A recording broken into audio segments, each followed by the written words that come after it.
wabarakatuh. Salam sejahtera bagi kita semua. Semangat pagi, salam semakin di depan.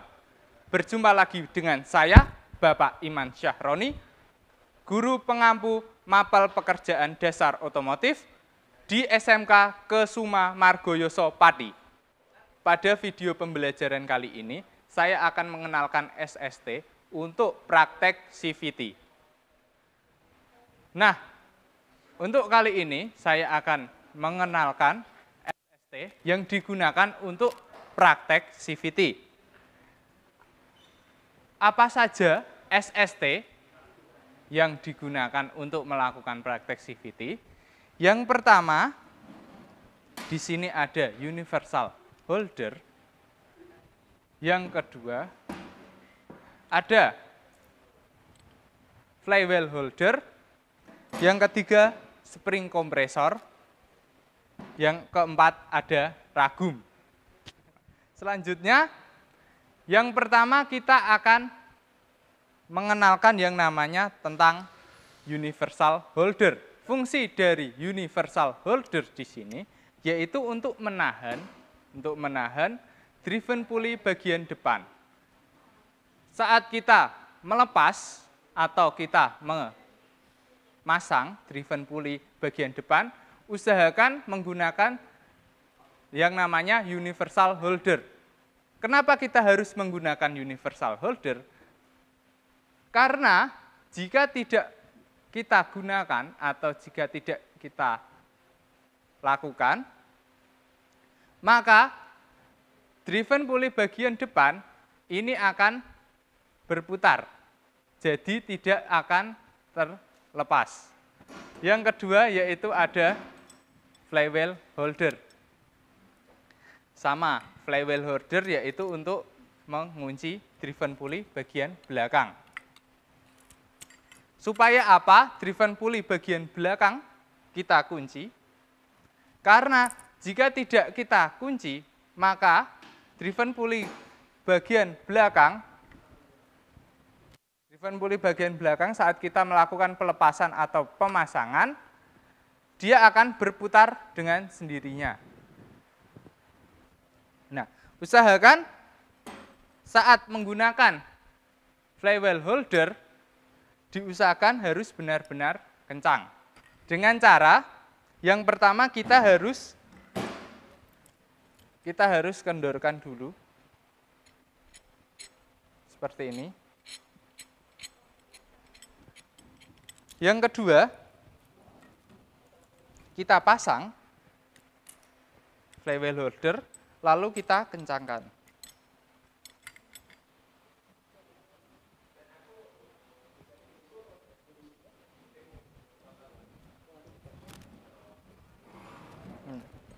Jadinya seperti ini.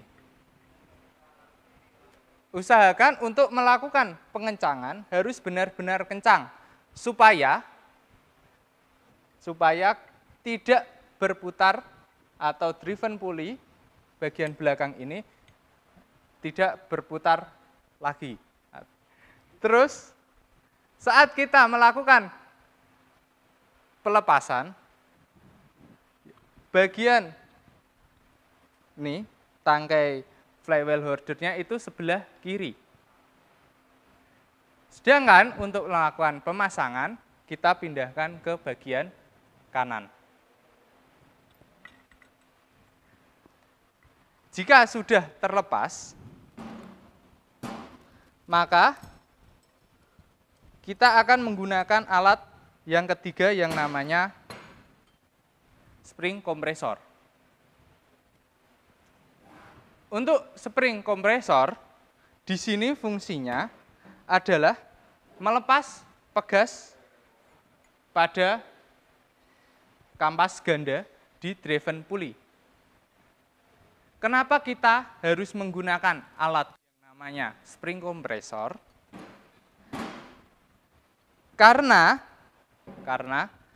driven pulley ini di dalamnya kan ada per atau ada pegasnya.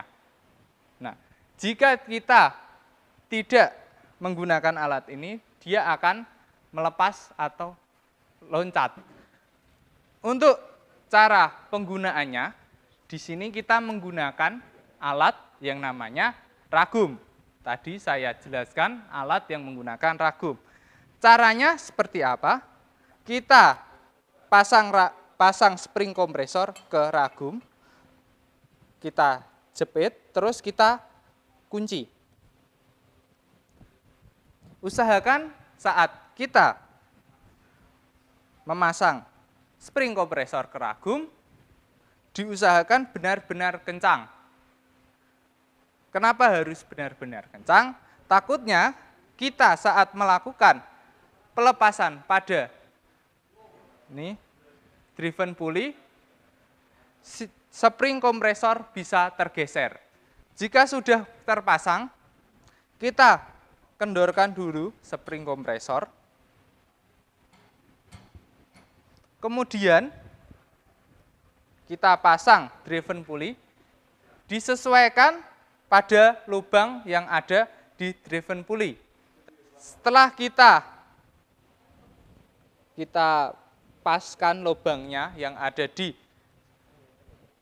driven pulley dengan spring kompresor, setelah itu kita kencangkan spring kompresornya.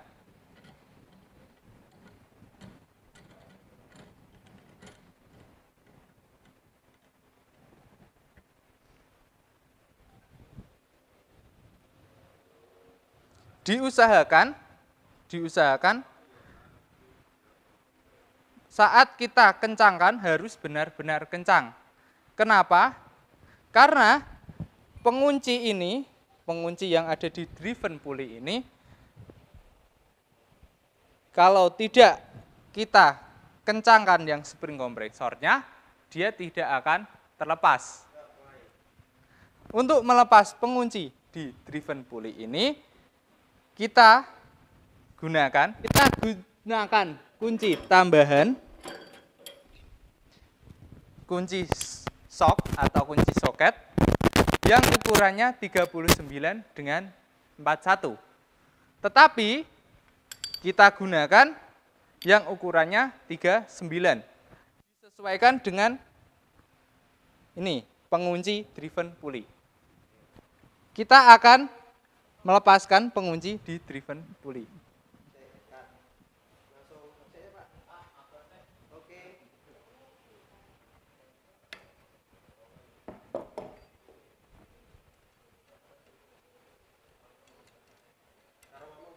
Nah, setelah terlepas, kita lepas pelan-pelan dengan cara kita regangkan. Biar pegasnya ini terlepas dengan pelan-pelan. Kita harus mengendorkan spring kompresornya dengan pelan-pelan.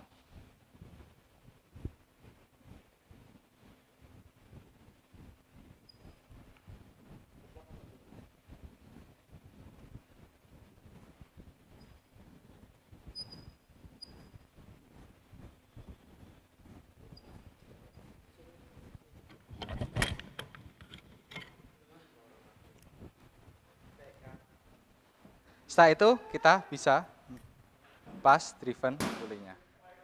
Demikian tadi cara penggunaan SST untuk praktek CVT. Sampai jumpa pada video pembelajaran berikutnya.